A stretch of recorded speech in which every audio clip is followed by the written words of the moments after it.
আমি বাংলাদেশ পুলিশের একজন কর্মকর্তা এসআই মাসুদ রানা।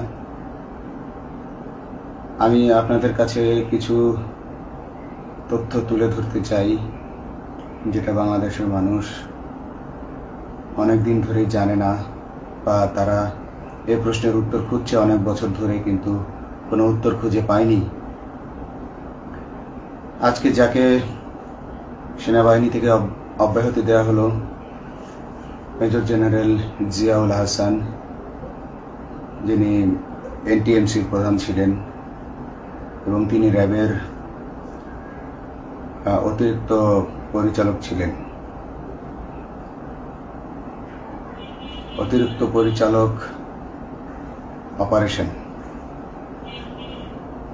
তিনি মেজর থাকতেই র্যাবে ছিলেন এবং বাংলাদেশে যত গুম খুন হয়েছে, বিএনপি সহ অন্যান্য যারা অ্যাক্টিভিস্ট, সেই গুম খুনের সাথে জড়িত এই জিয়াউল হাসান। অনেক নেতাদেরকেই র্যাবের কালো গাড়িতে করে সিভিলে ধরে আনা হতো, এনে র্যাব 1-এর গোপন আস্তানায় তাদেরকে আটক রাখা হতো।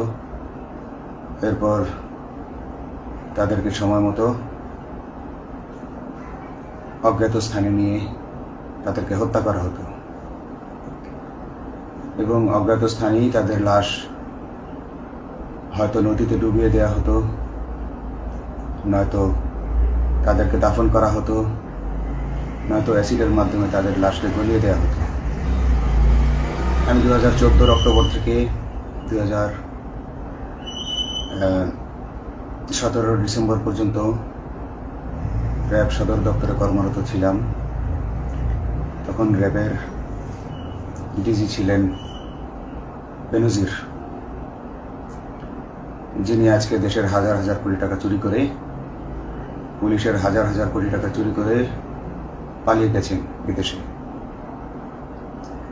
তো আমি দেখেছি অনেক মানুষকে কিভাবে অন্যায়ভাবে গ্রেফতার করে নিয়ে গুম করে রাখা হতো। আমি রিসেপশনে ডিউটি করতাম।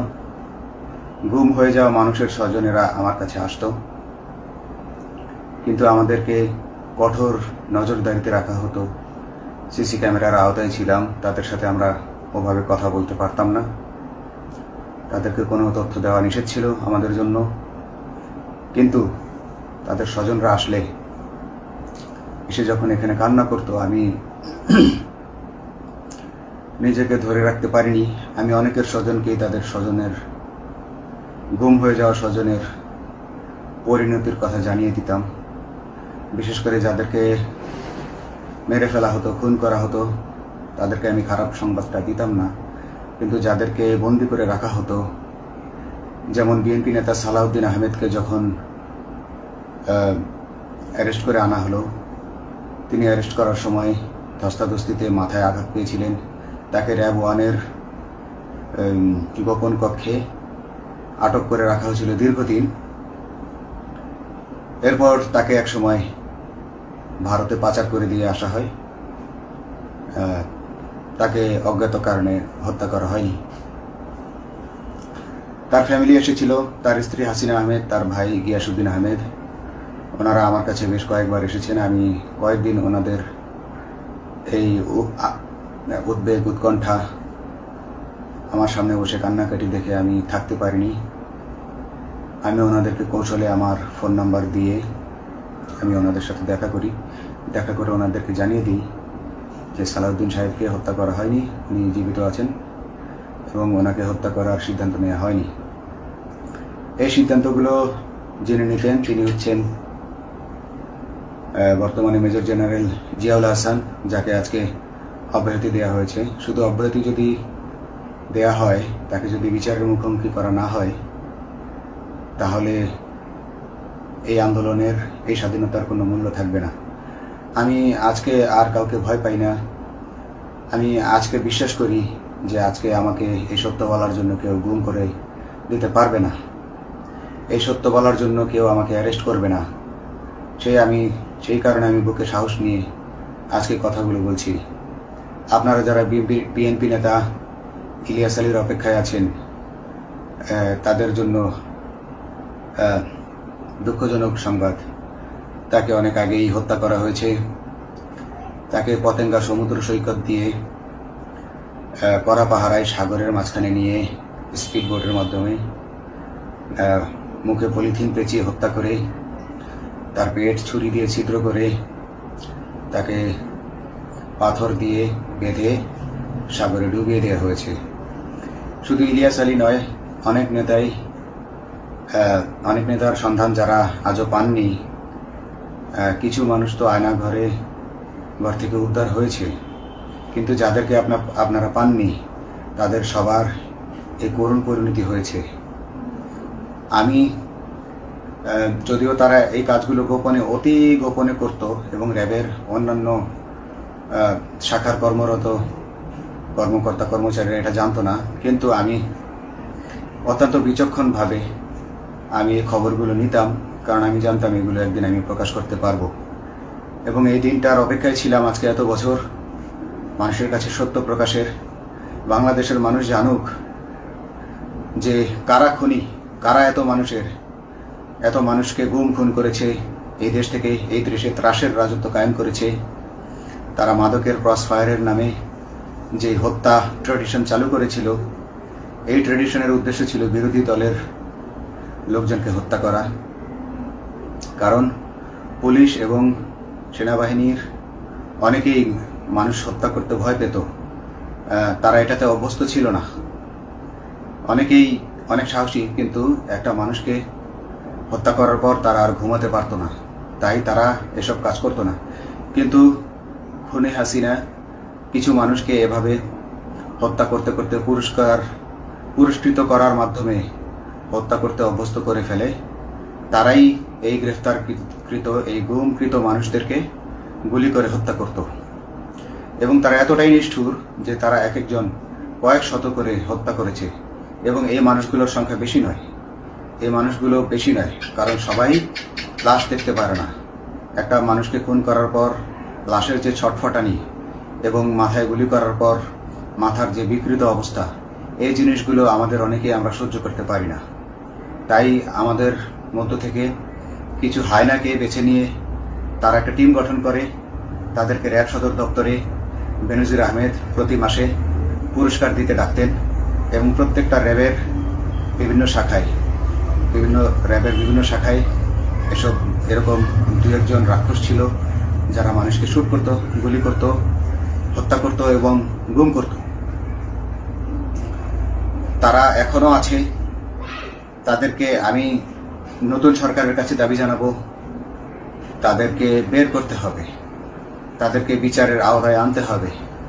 না হলে এত শহীদের বিনিময়ে যে ফ্যাসিবাদ থেকে, যে স্বৈর শাসন, যে খুনি হাসিনার হাত থেকে আমরা মুক্তি পেয়েছি, সে মুক্তির প্রকৃত মূল্য আমরা পাবো না, প্রকৃত স্বাদ আমরা পাবো না।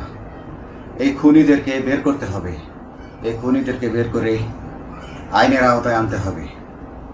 বাংলাদেশ পুলিশ কখনোই গুলি করতে অভ্যস্ত ছিল না। আপনারা জানেন একসময় পুলিশ যে গুলি করতো না, এটা নিয়ে অনেক ব্যঙ্গচিত্র ছাপা হতো পত্রিকাগুলোতে, যে গুলি না করতে গুলি খেলনার বন্দুকে পরিণত হয়েছে। তো কিন্তু সেই নিরীহ পুলিশকে রক্তপিপাসু হিসেবে শেখ হাসিনা তৈরি করেছে। তবে সবাই নয়, কিছু কিছু মানুষ। আপনারা দেখেছেন এবং এই আন্দোলনের ভিডিও ফুটেজ দেখলেও দেখবেন যে কয়েক শত পুলিশের মধ্যে কেবলমাত্র কয়েকজনই জনতার দিকে গুলি ছুড়ছে। তো আপনারা ঢালাওভাবে পুলিশকে আপনাদের আক্রমণের নিশানা বানাবেন না। নতুন সরকার অবশ্যই এর বিচার করবে। আমি আশাবাদী নতুন সরকারের কাছে। তারা যদি আমার কাছে কোনো তথ্য চায়, আমি তথ্য দেব ইনশাল্লাহ।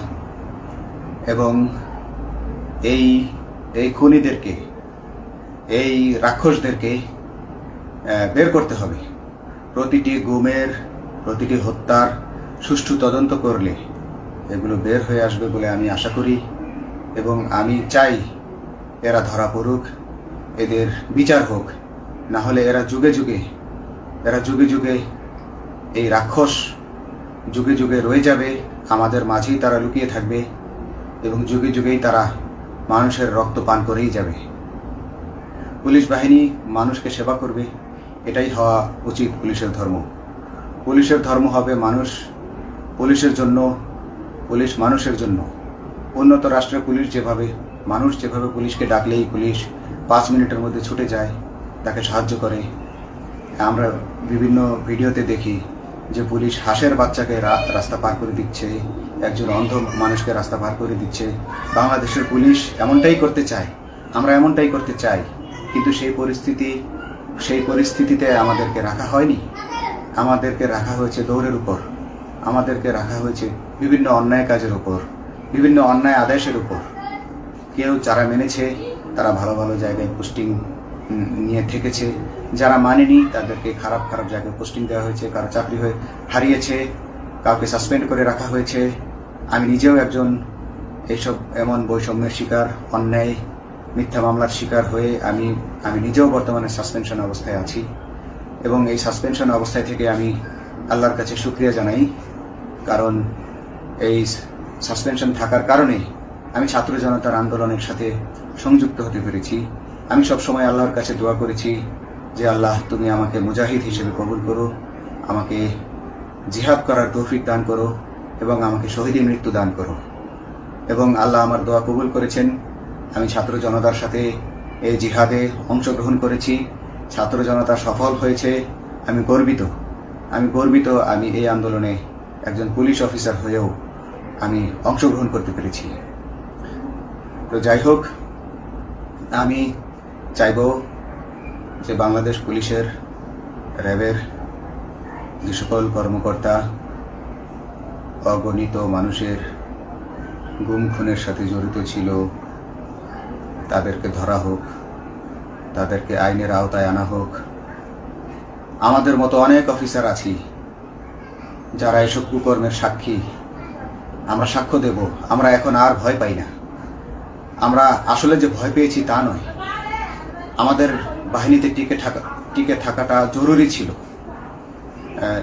জনগণের স্বার্থেই আমাদের বাহিনীতে থাকা জরুরি ছিল, কারণ আমরা যদি বাহিনী থেকে আউট হয়ে যেতাম তাহলে এসব তথ্য আমরা জানতে পারতাম না এবং জনতার কাছে পৌঁছাতে পারতাম না। জনতার কথা বলতে হলে, জনতার সাথে থাকতে হলে আমি পজিশনেও থাকতে হবে। এই জন্য অনেক কিছুই প্রকাশ করিনি, কারণ আপনারা ভালো মতোই জানেন যে অনেক সেনাবাহিনীর মেজরকেও গুম করে দেওয়া হয়েছে যারা মুখ খুলেছে। আমি তো একজন সামান্য সাব ইন্সপেক্টর, আমাকে গুম করে দেওয়া তাদের 1 সেকেন্ডের ব্যাপার ছিল। তো আমি এখন বিশ্বাস করি যে এখন সেই দিন, সেই কালো মেঘ সরে গেছে আকাশ থেকে, আকাশ মুক্ত হয়েছে, এই দেশ জালিমের শাসন থেকে মুক্ত হয়েছে। আল্লাহ তাআলা আমাদের উপর রহমত বর্ষণ করেছে। অগণিত মুসলিমের দোয়া আল্লাহ তাআলা কবুল করেছেন, অগণিত 18 কোটি মানুষের দোয়া আল্লাহ কবুল করেছেন। নইলে এইভাবে হঠাৎ করে 15 দিনের মধ্যে 15 বছর ধরে গড়ে ওঠা রাক্ষসের পতন ঘটা আল্লাহর রহমত ছাড়া, আল্লাহর রহমত ছাড়া এটা কখনোই সম্ভব হতো না। আমি আল্লাহর উপর ভরসা রেখে বলছি, আপনারা নতুন প্রশাসনকে ঢেলে সাজান, পুলিশ বাহিনীকে ঢেলে সাজান। এই সিস্টেমের মধ্যেই, পুলিশের এই সিস্টেমের মধ্যেই গণ্ডগোল আছে, নিয়োগের মধ্যে গণ্ডগোল আছে। আপনারা এই সিস্টেমগুলো পরিবর্তন করুন, আপনারা এই সিস্টেম পরিবর্তনে সাহায্য করুন এবং পুলিশ ডিপার্টমেন্টে যত ডিপার্টমেন্টাল পরীক্ষা আছে এগুলো তুলে দেন। এই ডিপার্টমেন্টাল পরীক্ষাগুলোর মাধ্যমে আমাদের ঊর্ধ্বতনরা আমাদের গলা সবসময় চিপে ধরে রাখে, ঠিক আছে? সেজন্য আমরা তাদের কাছে সবসময় আটকা থাকি। এই জন্য আমরা অনেক কিছু বলতে পারি না, অন্যায়ের প্রতিবাদ করতে পারি না। তো এই সিস্টেম পরিবর্তন জরুরি। ডিপার্টমেন্টে কোনো পরীক্ষা থাকা যাবে না। কনস্টেবল হতে যারা একটা নির্দিষ্ট সময় পর তার বিভিন্ন কোর্স করানোর মাধ্যমে তার প্রমোশন হতে হবে। সাব ইন্সপেক্টরে ভর্তি হয়ে 5 বছর পর ইন্সপেক্টর হিসেবে পদোন্নতি পাবে, তার 5 বছর পর সহকারী পুলিশ সুপার হিসেবে পদোন্নতি পাবে। এভাবে আইন পরিবর্তন করতে হবে, বেশ কোর্সের আয়োজন করতে হবে,